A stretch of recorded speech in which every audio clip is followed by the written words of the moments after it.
outils computationnels pour la stress fluxomique. Et donc, pour commencer, qu'est-ce que c'est que le métabolisme?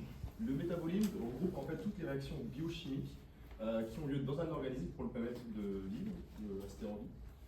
Il convertit l'énergie que l'on trouve dans les nutriments en énergie chimique utilisable par le corps et en carbone qui va aller nourrir la synthèse de biomasse tout en produisant des coproduits du métabolisme.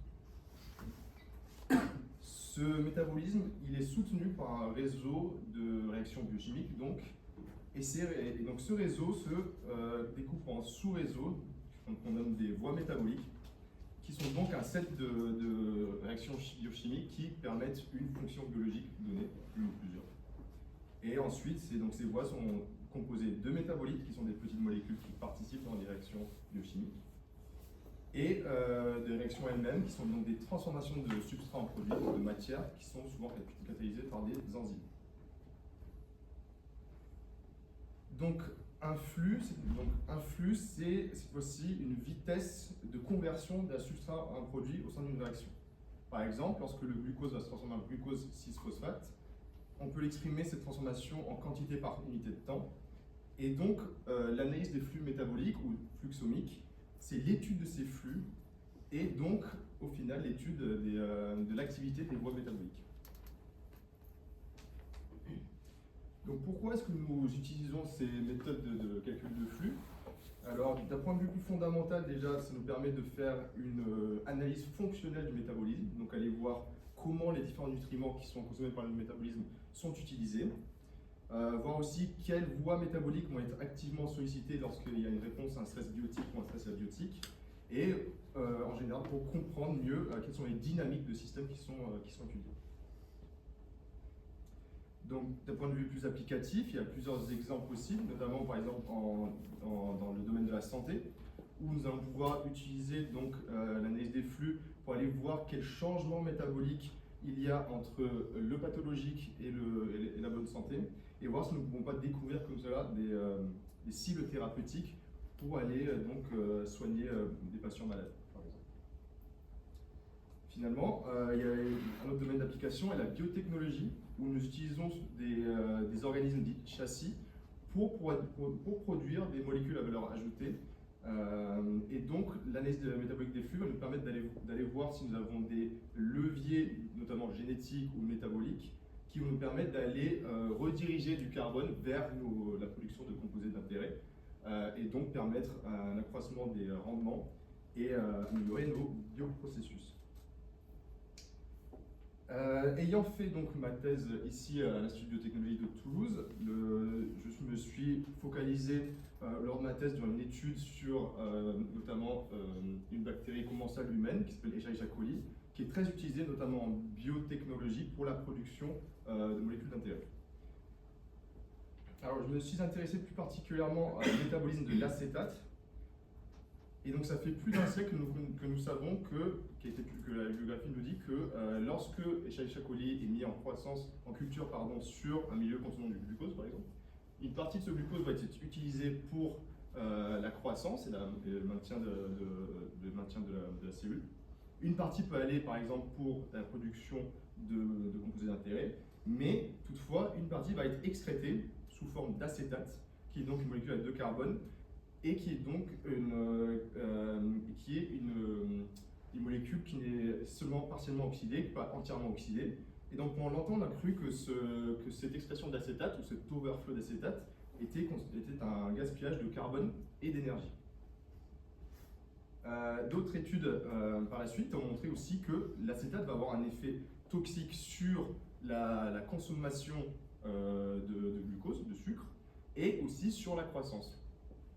Et donc d'un point de vue biotechnologique, ça c'est aussi un problème parce que nous essayons de produire donc, des molécules d'intérêt, et s'il y a une molécule comme l'acétate qui va donc capter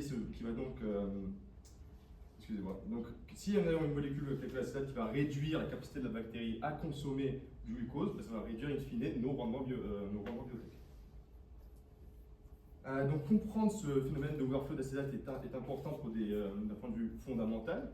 Pour d'abord comprendre pourquoi est-ce qu'une bactérie produirait une molécule qui est toxique à sa propre croissance. mais aussi d'un point de vue applicatif, car Escherichia coli est donc une bactérie commensale qui est présente dans le tract intestinal des humains. Et donc mieux comprendre son métabolisme permettrait de mieux comprendre notre symbiose avec cette bactérie. Et aussi d'un point de vue biotechnologique, comme je le disais, pour pouvoir essayer de voir si nous n'avons pas des méthodes ou des moyens que nous pouvons utiliser pour améliorer nos bioprocédés. Donc cette ouverture de acétate a été étudiée en détail au niveau des flux extracellulaires. Notamment, il y a un papier en 2017 qui a montré que lorsque l'on expose Escherichia coli à des concentrations croissantes ici d'acétate, qui sont montrées ici en abscisse, et que l'on mesure, et que l'on calcule le flux d'acétate net en fonction donc, de cette concentration d'acétate dans le milieu, nous pouvons voir qu'au fur et à mesure que l'acétate s'accumule, que la concentration est élevée, il y a une réduction du flux d'acétate net, jusqu'à arriver à un certain seuil où ce flux va s'inverser à une certaine concentration d'acétate dans le milieu. Par exemple, ici c'est autour de 10 millimolaires, pour ensuite devenir un flux de consommation. Et donc,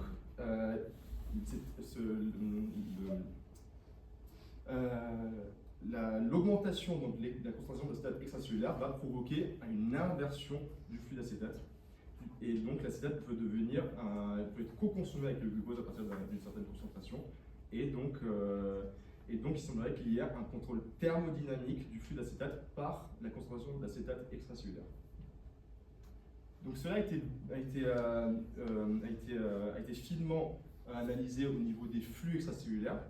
Mais maintenant, une autre question, c'était d'aller investiguer les flux intracellulaires pour essayer de comprendre cette réponse de coli à la concentration extracellulaire d'acétate, pour essayer de voir s'il n'y a pas des moyens ensuite pour aller augmenter nos rendements ou pour utiliser cet acétate pour différentes applications.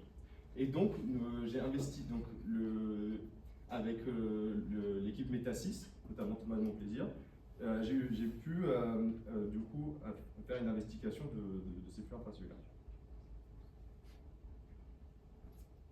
Alors, le principe de la fluxomique C13 est basé sur ce qu'on appelle des expériences de marquage isotopique. Donc, le principe peut paraître assez simple. Nous mettons en culture nos cellules sur un substrat de glucose ou autre marqué au C13. Donc, par exemple, ici, nous avons un substrat à 3 carbones qui est marqué en première position. Et ensuite, nous allons utiliser, donc la cellule va internaliser ce marquage, et ensuite, en mesurant la répartition de ce marquage au sein de nos intermédiaires métaboliques, nous pouvons remonter par des systèmes de calcul de flux au flux intracellulaire. Cela parce que nous n'avons aucun appareillage direct qui permet d'aller mesurer ces flux in cellulo. Donc, par exemple, ici, nous avons un flux de consommation de cette molécule à 3 carbones de 1 millimol par gramme de par heure. Et comme vous pouvez voir, en fonction de la voie métabolique qui est empruntée par ce précurseur, il va être soit décarboxylé sur le premier carbone, soit sur le troisième carbone. Et donc nous nous retrouvons avec un pool ici de ce métabolite qui va avoir deux formes isotopiques bien distinctes. Et donc en mesurant la proportion de chaque forme et en connaissant la vitesse de consommation de cette molécule, nous pouvons par la suite calculer la proportion qui est passée dans une voie ou une autre et donc connaître la vitesse des réactions dans une voie ou une autre. Et donc pour pouvoir faire l'analyse de flux C13, il nous faut trois choses. Un, connaître la vitesse de nos flux extracellulaires. Deux, avoir donc nos données de marquage isotopique intracellulaire. Et trois, avoir un modèle, donc un réseau sur lequel nous pouvons donc faire notre calcul de flux. Et donc, une fois que nous avons pu faire notre expérience de marquage, nous avons nos différents prérequis qui ont été donc mesurés. Cela nous permet par des méthodes de calcul mathématique d'aller calculer les flux, réaliser des cartes de flux qui sont donc qui correspondent à un réseau ici où nous allons pouvoir calculer pour chaque réaction biochimique la vitesse de cette réaction. Et connaissant par la suite les stoichiométries de nos réactions, notamment au niveau des cofacteurs, de la balance des cofacteurs, nous allons pouvoir remonter à l'information sur les flux redox et sur les flux d'énergie. Donc ça, c'était pour le principe de la tracée fluxomique. Maintenant, si on regarde en pratique comment on met en place ces expériences, nous avons différentes étapes qu'on doit suivre. En commençant par le design expérimental, où nous allons designer nos substrats marqués pour l'expérience. Ensuite, nous avons nos expériences de marquage isotopique, donc de culture sur source de carbone marqué. Et ensuite, il y a différentes étapes d'extraction de la donnée, de processing des données et finalement le calcul de flux. Oui. Il semblerait qu'il y ait un petit problème de diffusion sur le. Tu partages pas ton écran. Sur le tableau. Excusez-moi. Ah oui. Je mets aussi.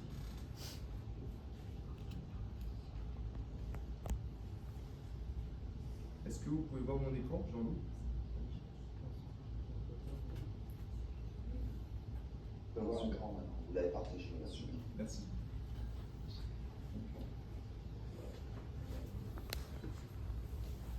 Et donc, je disais, oui, donc il y a différentes étapes à mettre en place pour pouvoir réaliser des expériences de tracé fluxomique. Et donc, je vais se lancer. Moi, je me suis concentré dans ma thèse sur la partie computationnelle étant informaticien. Et donc, j'ai regardé d'un peu plus près ces différentes étapes. Donc ça, c'est donc le workflow général. Si on regarde maintenant plus précisément les différentes étapes qu'il y a dans ce workflow, nous pouvons voir qu'il y a une certaine complexité des étapes computationnelles qui revient. Et nous avons besoin donc d'un haut degré d'expertise pour pouvoir implémenter ce workflow. De plus, ayant beaucoup d'étapes différentes de transformation de données et de transmission de données d'un logiciel à un autre, nous allons avoir beaucoup d'étapes où il peut y avoir des erreurs humaines au niveau de formatage des données, de la structure des données, et du transfert de données entre ces différentes étapes. Ceci va poser des problèmes au niveau ensuite de la reproductibilité de nos approches. Ça va réduire le débit et l'accessibilité de ces approches donc, à la communauté, tout en rendant difficile l'intégration de nouveaux outils et de nouvelles approches. Donc l'objectif de ces tests est donc de pouvoir utiliser ces méthodes de calcul de flux C13 pour mieux comprendre le métabolisme, notamment ici le métabolisme de l'acétate chez Escherichia. Pour faire cela, j'avais besoin de mettre en place différentes conditions et différents setups expérimentaux. Et donc, j'avais besoin d'augmenter le débit, la précision et la reproductibilité de mes approches, tout en réduisant la complexité pour fluidifier le processus et toujours garder une flexibilité pour pouvoir intégrer par la suite des approches, différentes approches. Pour répondre à ces objectifs, j'ai donc élaboré une stratégie en 3 parties. Une première partie qui est centrée sur l'analyse de la bibliographie, qui m'a permis d'aller identifier s'il y a des étapes où il y avait des besoins de développement et, dans l'écosystème existant, et définir par la suite des bonnes pratiques de programmation qui pourraient me permettre, lorsque je vais développer des outils, d'avoir des bonnes pratiques. Par la suite, j'ai développé des outils pour aller justement combler certaines lacunes que j'aurais pu identifier dans le workflow computationnel de Fluxomic et implémenter donc les bonnes pratiques dont j'ai parlé. Et finalement, automatiser une partie du workflow pour aller vers plus de débit, plus de reproductibilité et l'appliquer donc à une question biologique qui pour moi était le métabolisme de l'acétate. Donc je vais commencer par vous parler de cette analyse de la littérature. Et ce que j'ai fait, c'est que j'ai repris chacune des étapes et je suis allé voir pour chacune des étapes quels outils étaient disponibles à la communauté pour les réaliser.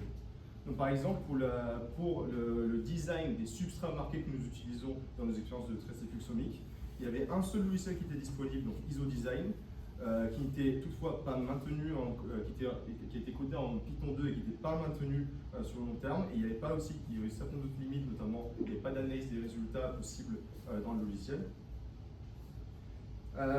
Pour les étapes d'extraction de la donnée et aussi certaines étapes de processing des données, la communauté utilisait souvent des logiciels propriétaires tels que TopSpin pour la RMN et TraceFinder pour la masse, qui sont donc des boîtes noires et qui sont peu interopérables avec les pipelines informatiques que nous avons développés, que la communauté a développées. Toutefois, d'autres étapes, telles que l'extraction de la donnée MS, des données isotopiques par de spectrométrie de masse, il y avait beaucoup de développements qui ont été faits sur ces étapes-là, donc il y a une multiplication des outils qui existent. Toutefois, pour la RMN, l'analyse des spectromètres, il y avait peu de logiciels qui étaient disponibles. Et pour les étapes de calcul de flux extracellulaire et intracellulaire, j'ai pu remarquer donc, que pour le calcul de flux extracellulaire, il n'y avait qu'un seul logiciel qui était disponible, et je vais revenir dessus par la suite. Donc, au cours de ce travail bibliographique, je me suis posé plusieurs questions, notamment est-ce que les logiciels étaient open source, est-ce qu'ils étaient faciles à installer, est-ce qu'il y avait une documentation qui était prête pour les utilisateurs, quelles interfaces étaient utilisées. Et donc, toutes ces questions m'ont poussé donc, à établir une liste de bonnes pratiques que j'ai pu élaborer pour le développement de logiciels. Cette liste comprend notamment des étapes telles que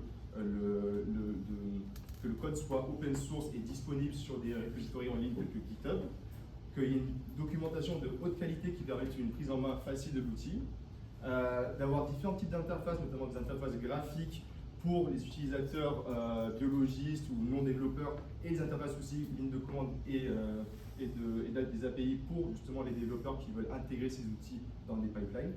Et finalement, avoir des méthodes d'intégration continue et de déploiement continu pour maintenir à long terme ces outils, pour le maintien à long terme de ces outils. De plus, j'ai voulu aussi intégrer au plus possible les différents principes FAIR qui ont été développés par la communauté dans le cadre de mes développements.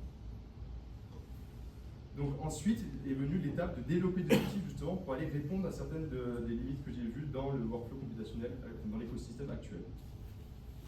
Donc, au niveau du design expérimental, j'ai dû travailler sur 2 projets. J'ai développé un logiciel avec des collaborateurs de mon équipe qui s'appelle eSpeaker, qui est donc un logiciel qui permet de sélectionner les standards internes utilisés pour la spectrométrie de masse, pour les expériences de spectrométrie de masse, nous permettant de quantifier le plus de métabolites possible et donc d'augmenter notre couverture du métabolome. Ensuite, j'ai eu la chance d'encadrer une stagiaire M2 pour un projet nommé IsoDesign, donc une version 2 du logiciel dont je vous ai parlé tout à l'heure, qui permettent cette fois-ci de prendre en compte différents substrats et plusieurs formes isotopiques à la fois, tout en prenant en compte le prix expérimental qui est associé à ces substrats et en y ajoutant divers critères de notation pour plus finement choisir nos substrats marqués.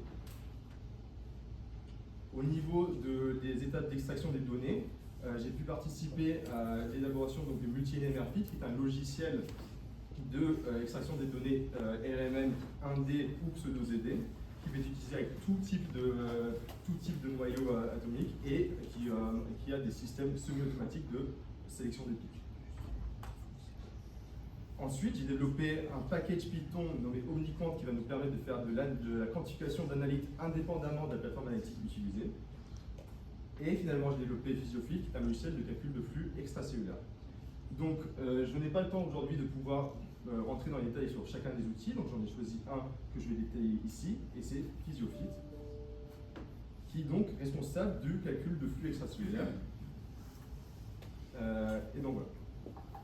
Donc PhysioFit est un logiciel qui va nous permettre de calculer la vitesse d'entrée et de sortie de nos analytes qui sont consommés par nos cellules ou produits par nos cellules.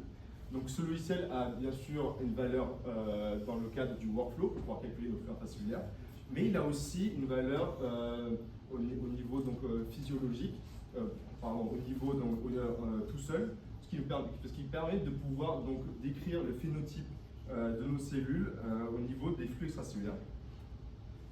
Et donc, comment est-ce qu'on fait cette estimation de flux extracellulaire? Une fois que nous avons mis nos bactéries en culture sur un milieu contenant du glucose, par exemple, nous allons pouvoir échantillonner au cours du temps avec différentes techniques de spectrométrie de masse ou de RMN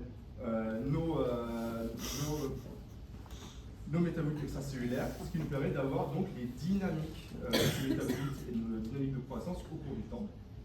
Et ensuite, utilisant différents modèles mathématiques qui représentent nos setups expérimentaux, nous allons pouvoir estimer les paramètres de ces modèles, donc notamment les taux de croissance ou les flux de molécules de nos flux métabolites, et donc après estimer nos flux.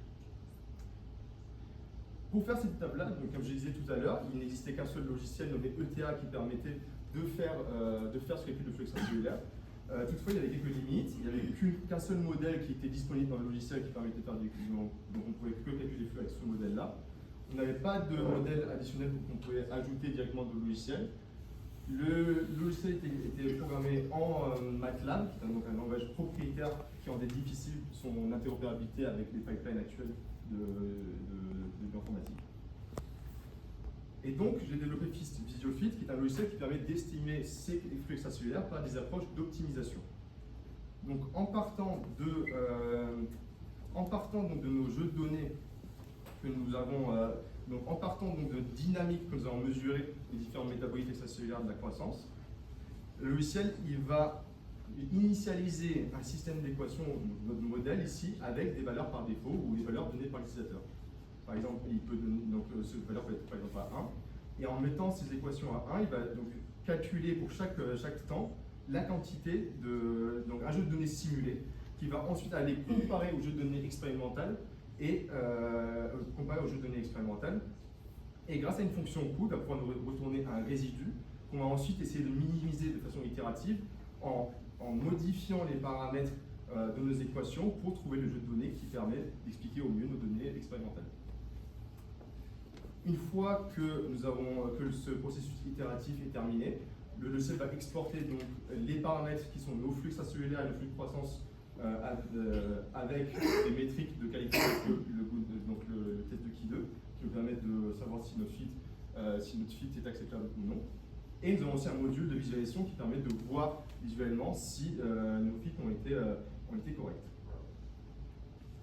Donc ce logiciel est disponible sur GitHub, le code source est disponible sur GitHub et une documentation extensive a été écrite pour justement une prise en main plus simple du logiciel.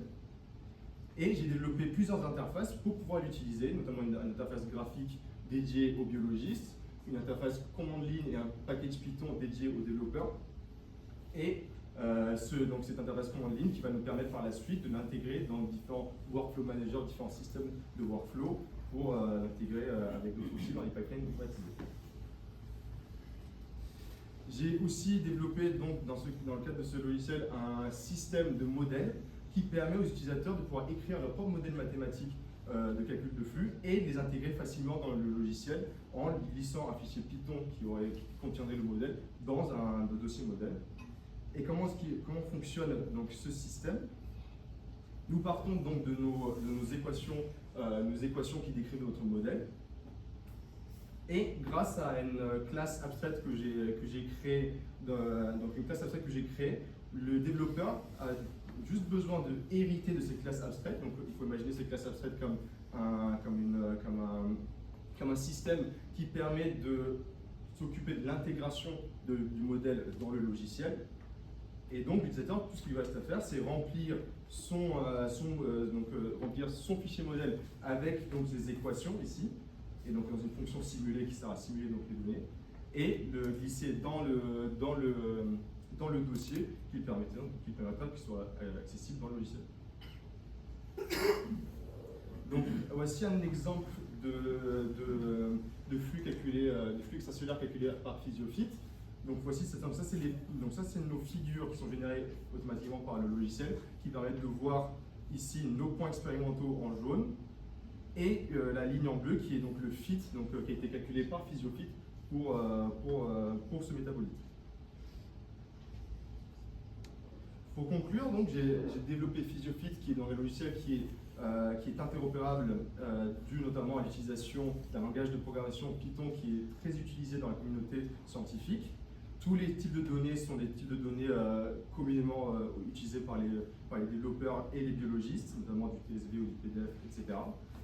Il y a aussi implémenté un système de fichiers de configuration, qui est donc un fichier que l'on peut transmettre à un collaborateur, et lorsqu'il met ce fichier-là dans son logiciel de Physiofit, ça permet d'initialiser le logiciel avec tous les paramètres qui ont été utilisés dans le précédent run, ce qui permet de reproduire à l'identique le travail d'autrui. Ensuite, en termes de flexibilité, j'ai implémenté un système de modèles qui permettent d'ajouter des modèles à façon créés par l'utilisateur. Pour ce qui est du débit, le logiciel peut prendre donc peut prendre de multiples expériences en entrée et les générer à la suite, et donc faire les calculs de flux à la suite. Notamment, par exemple, lors de la publication du papier de Physiofit, j'ai pu lancer Physiofit sur 128 souches et 128 expériences différentes, et ça m'a pris moins de 5 minutes pour pouvoir faire le calcul. Et finalement, au niveau accessibilité, donc nous avons une interface graphique qui permet son utilisation, mais aussi une documentation extensive qui va permettre de créer des modèles, qui va expliquer comment créer des modèles, comment installer le logiciel, comment l'utiliser. Donc ensuite arrive ce troisième axe, où le but ici, ça va être de créer un workflow automatisé qui permettent donc d'aller vers du plus haut débit et une plus haute reproductibilité de nos approches. Excusez-moi.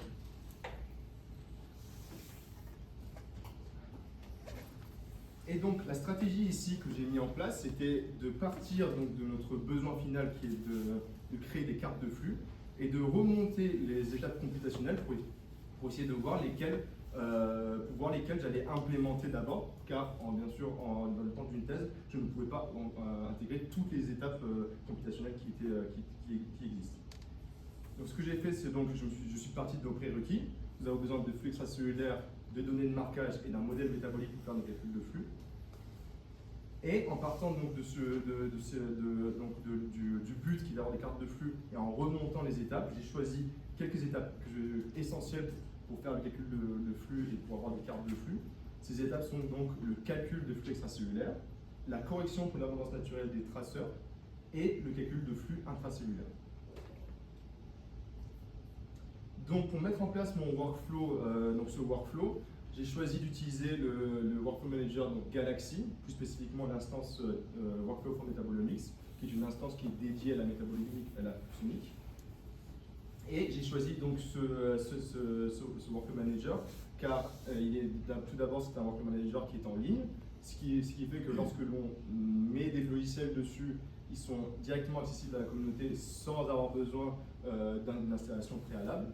De plus, il permet par la suite de pouvoir utiliser un système dit plug and play, c'est-à-dire de récupérer nos différents logiciels dans des boîtes et les enchaîner pour faire des workflows à façon, ce qui permettra aussi aux utilisateurs d'avoir une flexibilité plus accrue dans leurs études. Donc l'implémentation de ce workflow, donc je suis parti de ces 3 étapes computationnelles que je voulais mettre en place. Tout d'abord, pour le calcul de flux extracellulaire, j'ai donc intégré sur la plateforme le logiciel Physiofit, dont je vous ai parlé auparavant. Et en amont de ce logiciel, j'ai aussi implémenté un Data Connector, qui est un logiciel qui va nous permettre de récupérer des données, notamment de biomasse, de concentration de biomasse ou des données de métabolites extracellulaires, d'autres logiciels et de les intégrer ensemble pour pouvoir préparer les fichiers d'entrée de Physiofit. Pour la correction d'abondance naturelle des traceurs, il y avait un logiciel qui était déjà implémenté sur la plateforme nommé Isocore, que j'ai intégré donc dans le workflow, et j'ai développé un logiciel nommé Isoplot qui permet d'aller faire de la visualisation cette fois-ci de ces données isotopiques avant de lancer les flux intracellulaires. Donc ça c'est pour faire de la validation technique, donc qualitative. Et finalement, donc, il y a le logiciel InfluxSI, qui est donc le logiciel qui va permettre de faire le calcul de flux intracellulaire, qui a été développé ici au laboratoire par les de mathématiques. Et donc, j'ai aussi implémenté un Data Connector ici, qui est au carrefour des différentes branches du workflow. Et ce Data Connector, il va nous permettre de récupérer les données des différentes données, notamment des données extracellulaires, nos données isotopiques et le réseau, et de les assembler ensemble et préparer les fichiers pour lancer séquentiellement InfluxSI sur les différentes expériences. Une fois que nous avons donc nos répartitions de flux, nous pouvons ensuite aller les visualiser sur des cartes de flux, sur différents logiciels, notamment par exemple il y a MetaExplore qui est une plateforme en ligne, il y a aussi Cytoscape et d'autres. Et ça c'est possible, grâce à Influx qui nous génère un fichier modèle qui contient les flux. Donc voici à quoi ressemble le workflow sur la plateforme elle-même. Donc vous pouvez voir ici les différents outils ou différentes boîtes dont je vous ai parlé juste avant. Et comme je le disais, donc, ces outils peuvent être utilisés dans le cadre du workflow, mais aussi indépendamment pour différents besoins qui peuvent être pour différents besoins. Et donc Influx va nous permettre de générer une répartition de flux intracellulaire, mais aussi un modèle dit SBML, qui est un standard de fichier de modèle. Et nous allons pouvoir ensuite directement les mapper sur différents logiciels. Ici, par exemple, un exemple avec MetaExplore qui nous permet d'aller voir donc, nos vitesses de réaction sur un réseau, ici le métabolisme carboné central. Donc maintenant que le workflow a été établi et que ces méthodes sont fonctionnelles, maintenant est arrivé le temps d'aller mesurer les flux intracellulaires dans notre question biologique qui est ici donc le métabolisme de l'acétate chez Escherichia coli. Donc là, on prend un peu de recul. Donc, partons sur les besoins pour faire ce calcul de flux dans le cas de figure de notre question biologique. nous avons besoin de trois choses. Un, nous avons besoin de connaître donc, nos dynamiques extracellulaires et donc les production de métabolites. Deux, nous avons besoin de données isotopiques que nous avons mesurées par spectrométrie de masse, par exemple. Et trois, nous avons besoin d'un réseau ou d'un modèle qui contient toutes nos réactions à étudier. Donc, au niveau du modèle, donc le modèle va contenir, comme je le disais, un réseau qui est donc une liste de réactions avec la stoichiométrie associée de ces réactions. Et nous avons aussi besoin de noter les transitions carbonées qui ont lieu dans ces réactions biochimiques pour que les logiciels de calcul de flux puissent suivre le carbone marqué. Donc, comment est-ce qu'on construit ces modèles? Il y a deux méthodes complémentaires que nous pouvons mettre en place. La première méthode est basée donc sur la recherche, la recherche dans des bases de données telles que KEGG ou Big Models, qui vont nous permettre d'aller voir qu'est-ce que, pour notre souche et notre souche d'intérêt, notre organisme d'intérêt, quelles réactions ont été démontrées dans la littérature qui existe. Mais nous pouvons aussi nous baser sur des travaux précédents, notamment, moi je me suis basé sur les travaux qui ont été faits dans l'équipe Metasys ou dans mon équipe dans la plateforme Metatool. Et je suis parti donc de ce réseau que j'ai modifié pour pouvoir correspondre à mon organisme. Donc ici, nous avons donc le réseau qui est démontré ici. Donc le réseau, c'est en fait un tableau avec une colonne qui contient les noms des réactions et une autre colonne qui contient nos réactions biochimiques. Donc ces réactions, nous pouvons voir ici les noms des différents métabolites qui prennent part à la réaction. Et entre parenthèses, nous avons une suite de lettres qui correspondent à chaque carbone du métabolite. Donc, par exemple, ici, si on regarde le fructose biphosphate, les trois premiers carbones en rouge ici sont les trois premiers carbones que nous voyons ici sur la molécule, et les trois carbones en vert sont ceux qui sont ici. Et lorsque l'aldolase va donc scinder en deux cette molécule, nous allons retrouver avec deux molécules ici, et le carbone et donc les fractions carbonées sont suivies de cette façon-là. Donc les trois premiers carbones ABC se retrouvent dans le chapitre par exemple. Donc voici donc le réseau que j'ai mis en place, pour cette question biologique. Il contient deux métabolites extracellulaires, le glucose et l'acétate, 92 métabolites internes et 97 réactions. Ce réseau est organisé donc en différentes voies métaboliques. Nous avons la glycolyse en jaune, la voie des pentosphosphate en vert, en bleu toutes les réactions de synthèse de biomasse et donc de croissance, avec aussi les voies de synthèse des acides aminés. Et en orange, ici le cycle TCA, le cycle de Krebs.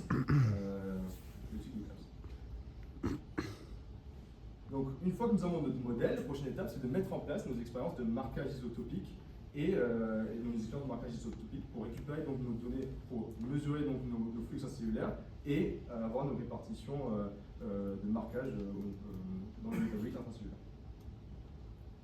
Donc je suis parti ici donc des données qui étaient disponibles de l'étude que je vais noter précédemment.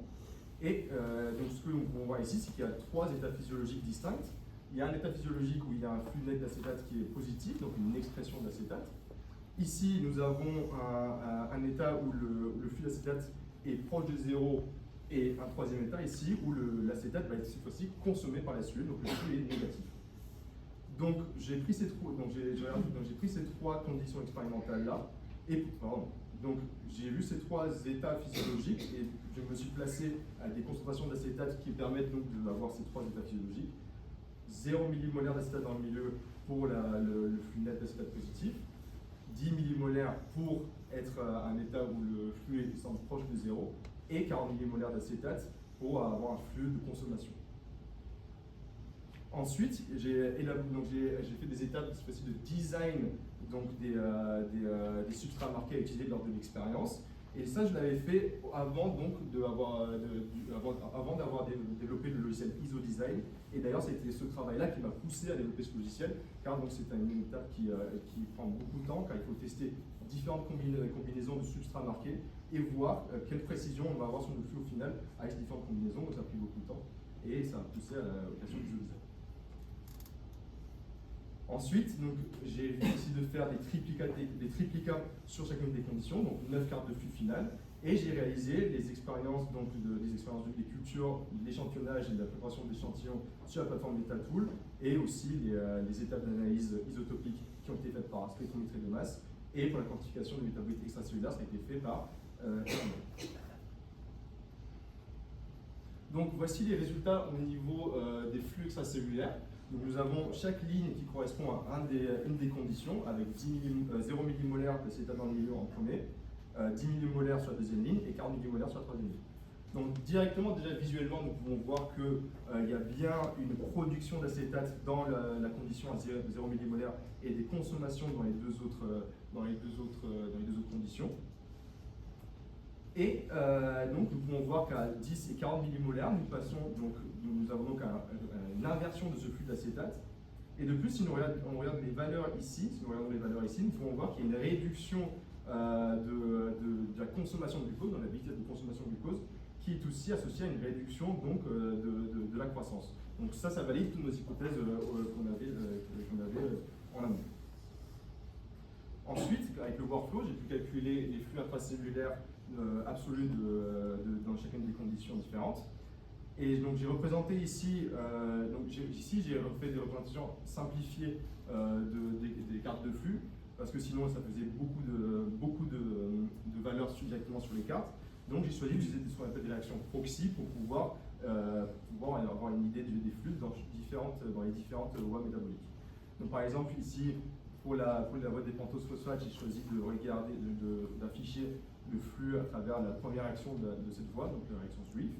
Pour la haute glycolyse, j'ai regardé ici la première réaction, ici, donc PGI. Pour la basse glycolyse, j'ai regardé ici, donc GDH. Et pour, bien sûr, la sécrétion de l'acétate qui est ici. Pour la voie de Neuville-Doroff, j'ai regardé l'EDA. Et pour le cycle de Krebs, j'ai regardé la citrate synthèse. Donc la première chose que nous pouvons voir ici, c'est que nous avons une réduction marquée des flux à travers la voie des pentoses phosphates. Donc ici, nous passons de 3 mmol par gramme d'AOE par heure à 1,1 et 1,3 dans les conditions avec l'acétate dans le milieu. Et donc, il y a une réduction significative déjà des flux à travers cette voie. Toutefois, comme nous avons une consommation aussi de glucose qui est réduite dans les deux autres conditions, dans les conditions contenant de l'acétate dans le milieu, j'ai regardé cette fois-ci en termes de carbone provenant du glucose, quelle est la proportion qui va aller dans cette voie-là, qui va passer dans cette voie-là.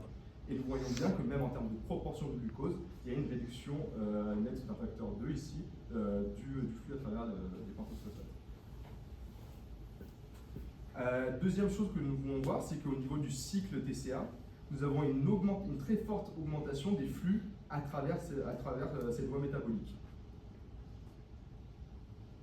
Ceci, donc nous avons une très forte augmentation des flux à travers cette voie métabolique. Ceci, dans des conditions de plus où il y a une réduction de la consommation de glucose.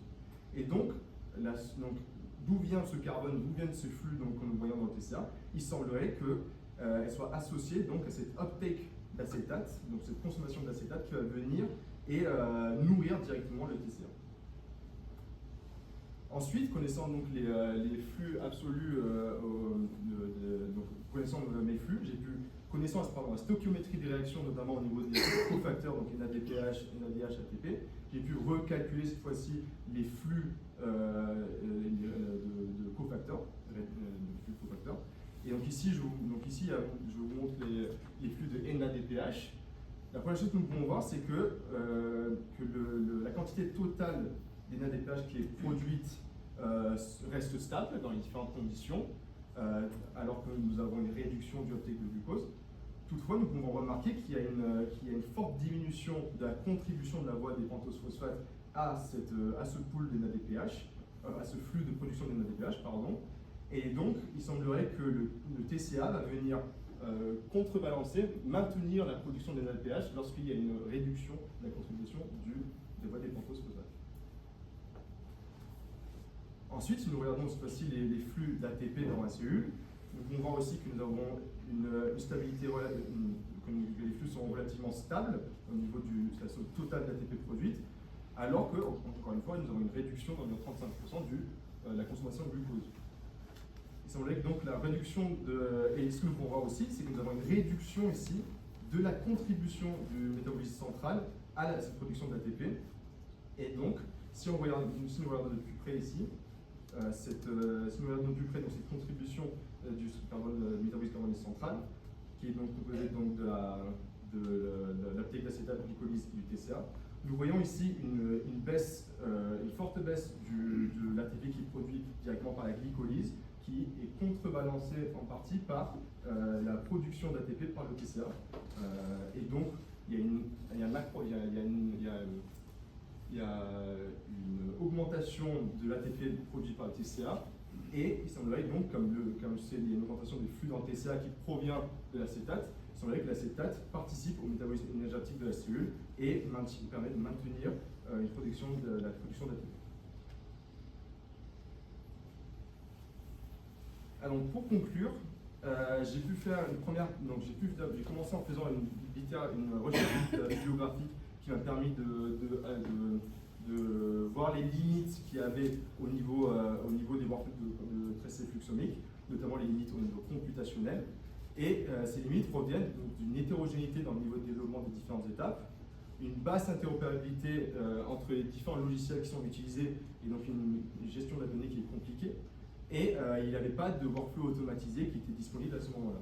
Donc ce travail m'a permis d'écrire une revue sur le workflow computationnel pour la tracé fluxomique, qui sera bientôt publiée. Et ça a aussi été le premier chapitre de thèse dans le manuscrit. Ensuite, j'ai fait des développements d'outils, notamment Physiofit, Multinumerfit et Speaker, donc j'ai fait tout à l'heure. Et donc ces développements logiciels ont une plus-value en termes indépendamment du workflow, donc ils ont une valeur intrinsèque, mais une fois qu'elles sont présentes dans un workflow manager tel que Galaxy, nous pourrons les utiliser cette fois-ci dans le calcul de flux pour aller faire du calcul de flux intracellulaire. Ensuite, j'ai développé ce workflow automatisé et je l'ai appliqué à mon questionnement biologique, qui était donc le métabolisme d'acétate chez coli. Et j'ai pu découvrir que tout d'abord, le TCA n'est pas à pleine capacité lorsqu'on est en excès de glucose sans acétate, car les flux à travers le TCA vont augmenter lorsqu'il y a de l'acétate dans le milieu. L'acétate va directement nourrir ce TCA lors de sa co-consommation avec le glucose. L'acétate participe aussi au métabolisme énergétique de la cellule en maintenant la production d'ATP. Et de plus, comme l'acétate est co-consommé avec le glucose, d'un point de vue plus biotechnologique, nous pouvons nous poser la question, est-ce que l'acétate peut être bénéfique quand il est dans cette situation-là? Donc, en termes de perspective, la première perspective technique au niveau du workflow, c'est bien sûr d'étendre ce workflow pour aller intégrer les étapes computationnelles en amont, notamment ici calcul de flux, la quantification des métabolites par exemple. Donc, notamment en intégrant OmniQuant, qui est le logiciel dont je vous parlais précédemment. Et ceci dans le but de réduire les nombres d'étapes manuelles qu'il y a dans le workflow pour aller vers plus de reproductibilité et plus de débit. Ensuite, une des limites que j'ai vues aussi à l'utilisation de ce workflow, c'est que lorsqu'on a différents modèles, notamment par exemple dans notre cas de figure ici, nous avons un modèle où il y a une consommation d'acétate et un modèle où il y a une production d'acétate, il va falloir relancer le workflow pour chaque modèle, donc chaque état physiologique. Et donc, nous pouvons imaginer de développer une interface qui permettrait à la fois de modifier nos modèles et de les modifier nos modèles, et qui permettrait aussi de automatiquement lancer le workflow sur les différents modèles et simplifier donc ce processus. Et finalement, au niveau du fait d'automatiser ce workflow, ce que ça nous permet, c'est d'imaginer des situations où nous pouvons avoir un fermenteur qui va être connecté par exemple à des spectromètres de masse OMN avec des différents systèmes de microfluidiques et pour faire de l'analyse en ligne en temps réel. Et comme les analyses sont faites en temps réel, nous pouvons aller récupérer les données en temps réel qui sortent de notre fermenteur et de nos analyses et les lancer le workflow de façon séquentielle et en temps réel pour pouvoir voir si nous avons des modifications de l'état physiologique de nos cellules, ce qui nous permettrait par la suite d'aller faire un rétro-contrôle, par exemple, sur le fermenteur et s'assurer que l'état physiologique est maintenu. Et de plus, toutes ces données nous permettraient à terme de nourrir des systèmes de jumeaux numériques qui nous permettraient par la suite d'aller faire des expériences numériques sur ces jumeaux. au niveau de la question biologique, nous allons donc étudier le métabolisme de l'acétate lorsque Escherichia coli est en excès de glucose et qu'il y a un fort flux glycolytique. Sauf que, plus récemment, des travaux ont montré que lorsque le flux glycolytique est réduit, donc la consommation de glucose, la vitesse de consommation de glucose est réduite, il semblerait que l'acétate devienne cette fois-ci bénéfique pour la croissance. Et donc, ce serait intéressant d'utiliser le workflow dans ce cas de figure-là, en allant inhiber le flux glycolytique pour aller analyser donc, les flux intracellulaires dans cet autre état physiologique. Et essayer de voir si nous ne pouvons pas trouver un moyen d'utiliser l'acétate comme, cette fois-ci, comme source de carbone pour nos expériences. Et donc voilà, j'aimerais donc remercier mes directeurs de thèse d'abord, le jury pour être venu juger mon travail aujourd'hui. Je remercie aussi les membres de mon équipe qui m'ont soutenu toutes ces années, les membres de l'équipe Metasys bien sûr avec qui j'ai pu travailler, et tous les autres membres de la plateforme Metatool et plus généralement le consortium MetaWeb. Et bien sûr, je vous remercie à tous pour votre attention. Voilà.